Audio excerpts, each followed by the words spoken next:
Oi, pessoal, bem-vindas e bem-vindos. Olá. Olha, o material que a gente separou para hoje é um estudo de caso simplesmente fascinante, sabe? Uhum. Sobre liderança, sobre fracasso e principalmente sobre caráter. E o foco são duas figuras que, assim, todo mundo conhece: o rei Saul e o rei Davi. E o que fisga a gente de cara, né, é o ponto de partida deles. Exato, pensa só. Os dois foram escolhidos por Deus para liderar Israel. Certo. Ambos receberam o que o texto chama de o Espírito de Deus, foram heróis de guerra, fizeram coisas incríveis, E aqui vem o ponto central para nossa análise. ambos cometeram erros gravíssimos. Atrocidades, na verdade. Isso. Verdadeiras atrocidades. E aí que a coisa fica complexa, né? Porque se a base é tão parecida, porque o resultado, o legado de cada um é o completo oposto. É a pergunta de 1 milhão. Um termina como um herói, um homem segundo o coração de Deus, e o outro, uma tragédia, um rei rejeitado. Uhum. Então, nosso objetivo aqui não é só contar a história de novo, mas mergulhar na psicologia, na atitude por trás do que eles fizeram. Entendi. A análise que a gente está usando sugere que a chave não está em quem errou menos, sabe? Mas em como cada um reagiu quando foi confrontado com o próprio erro. Ok. Vamos desempacotar isso. Começando pelo começo da história, então. Com Saul, O primeiro rei. o protótipo. E o retrato que este material pinta dele é bem duro.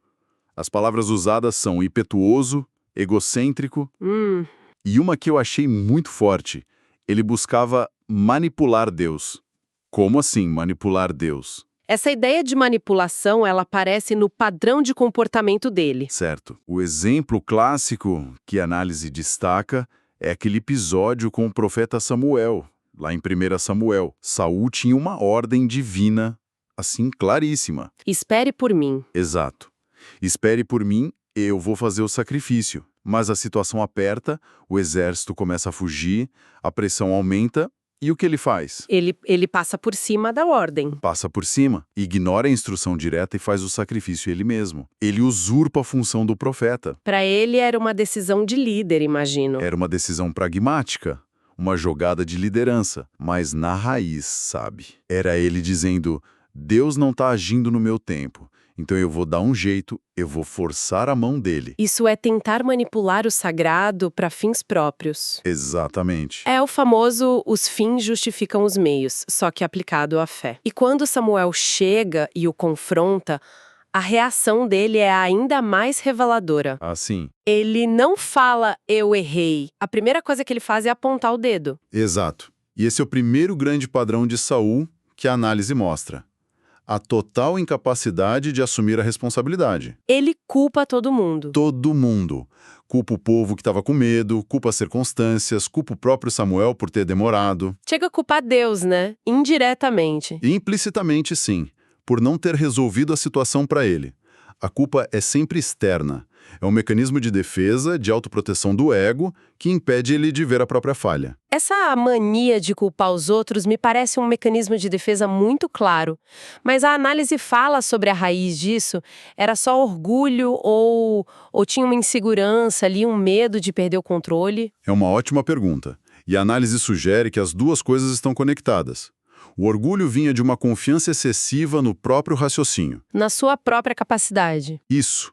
Ele olhava a crise e confiava na avaliação dele, no instinto de general, mais do que na promessa de Deus. Mas essa autoconfiança toda... Era provavelmente uma fachada. Uma fachada para uma insegurança gigantesca. Ele agia como se não acreditasse de verdade que Deus estava no controle. Porque se acreditasse, ele poderia esperar. Claro. Como ele não acreditava, ele precisava controlar tudo. E o medo de perder esse controle o levava a desobedecer. É um ciclo vicioso. Que ironia, né? O rei escolhido por Deus agindo como se Deus não fosse confiável. Uhum. E isso leva a um ponto crucial que o material chama de espírito não ensinável. Ele era incapaz de aprender. Precisamente. A desqualificação dele não foi por um erro só, mas pela recusa em aprender com o erro. A vida dele, a partir dali, vira uma espiral descendente. É uma queda livre. Total. Cada erro leva a mais paranoia, mais controle, mais desobediência. Ele vai de um rei promissor para um homem atormentado caçando Davi por ciúmes, consultando uma médium É uma desintegração completa. completa. Uma desintegração de caráter alimentada pela recusa em dizer a culpa é minha. É um retrato bem sombrio, esse do Saul, mas o curioso é que o contraponto que as fontes trazem o Davi não é nenhum santo. Longe disso. Longe disso. E é aqui que a coisa fica interessante de verdade.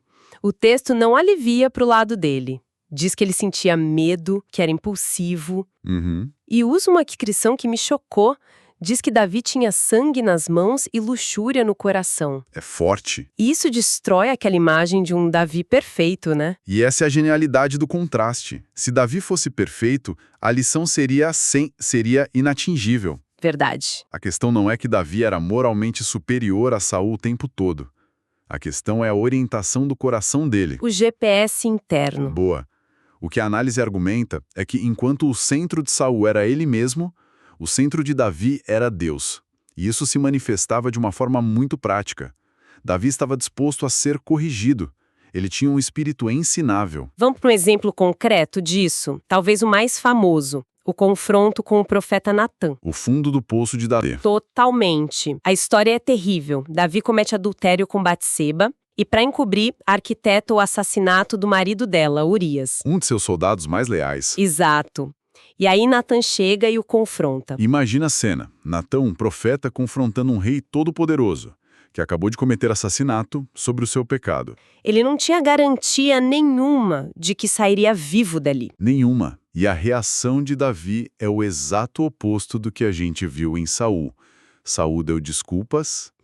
Davi, depois de ouvir a parábola e ter o pecado exposto, diz uma única frase que é devastadora na sua simplicidade. Ele diz: pequei contra o Senhor. Só isso. Só isso. Sem justificativas, sem culpar Batseba, sem culpa a situação, a preocupação dele não é com a imagem, com o escândalo. É com o fato de que ele quebrou a relação dele com Deus. E tem outro exemplo, talvez menos conhecido, mas igualmente poderoso, que é o encontro com uma mulher chamada Abigail. Sim. Davi está furioso, a caminho de massacrar um homem, Nabal, e toda a sua família, por uma afronta. Ele está cego de raiva. Ele está em modo de vingança total. É um plano impulsivo, assassino. E Abigail, a esposa de Nabal, vai ao encontro dele, se joga aos seus pés e, com uma sabedoria incrível... Ela o faz enxergar a loucura. Exato.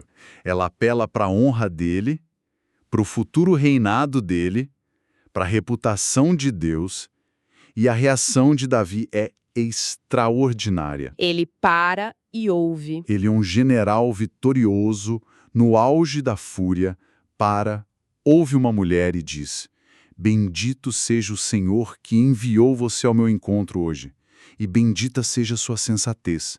Ele recua. É aquele exemplo clássico do líder que, mesmo no calor do momento, está disposto a ouvir um conselho e dizer: você tem razão, eu estava errado.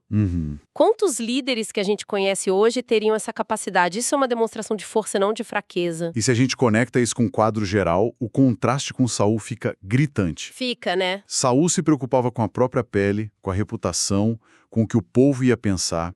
A preocupação fundamental de Davi, mesmo no meio dos seus piores pecados, era com a honra e a reputação de Deus. Essa diferença de foco. É a chave de tudo. Ok, então de um lado a gente tem o Saul, que se defende, que culpa os outros, e do outro Davi, que aceita a correção.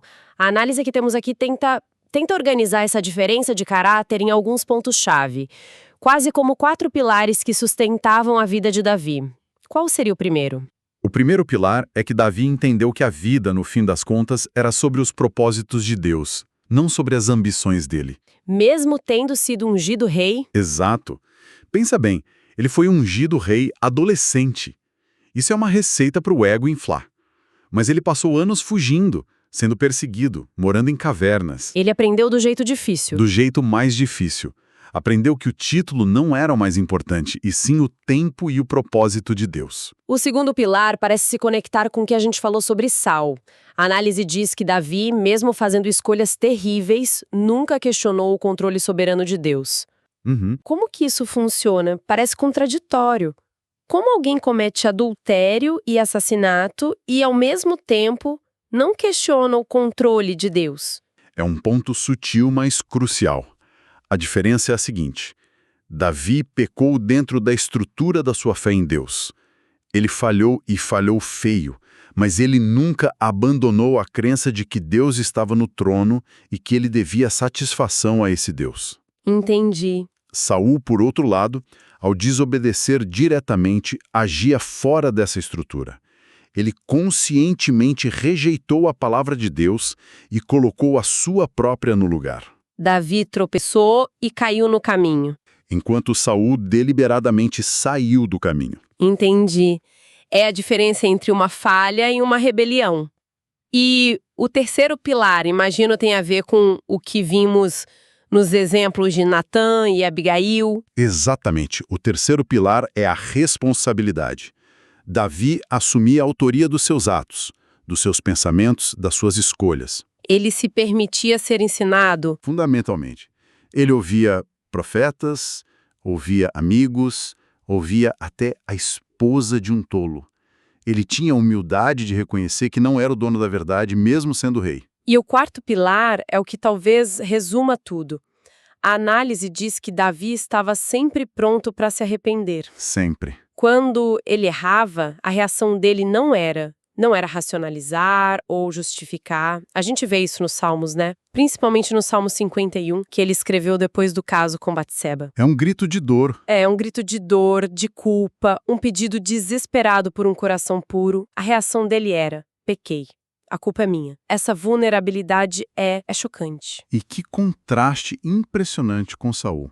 Temos dois homens chamados, ungidos, corajosos, líderes de uma nação, mas só um tinha essa abertura de coração, essa disposição para ouvir, aprender e, acima de tudo, assumir a responsabilidade. Só um entendeu que a verdadeira força não está em nunca cair. Mas em saber se levantar, admitir o erro e pedir ajuda para voltar para o caminho. No fim das contas, o que essa análise toda mostra é que a grande questão, na liderança e na vida, não é a busca por uma perfeição sem falhas. Isso é impossível. Impossível.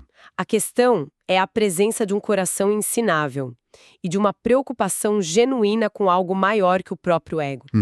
A diferença entre o legado de Davi e a tragédia de Saul parece estar toda aí, na humildade de reconhecer o erro e na coragem de se arrepender de verdade. E isso nos leva a uma reflexão final que a análise propõe, uma questão sobre autoavaliação.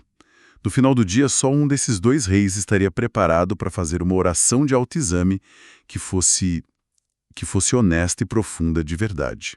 Uma oração que exige uma vulnerabilidade que Saul nunca teve. Nunca. Mas que era a marca registrada do caráter de Davi. É o tipo de oração que desmonta qualquer mecanismo de defesa. E é com esse pensamento que a gente encerra uma provocação para refletir, tirada diretamente do Salmo 139, que a tradição atribui a Davi. É uma oração que talvez encapsule toda essa jornada. É verdade. Ele diz: sonda-me, ó Deus, e conhece o meu coração. Prova-me e conhece os meus pensamentos. Vê se há em mim algum caminho mau e guia-me pelo caminho eterno.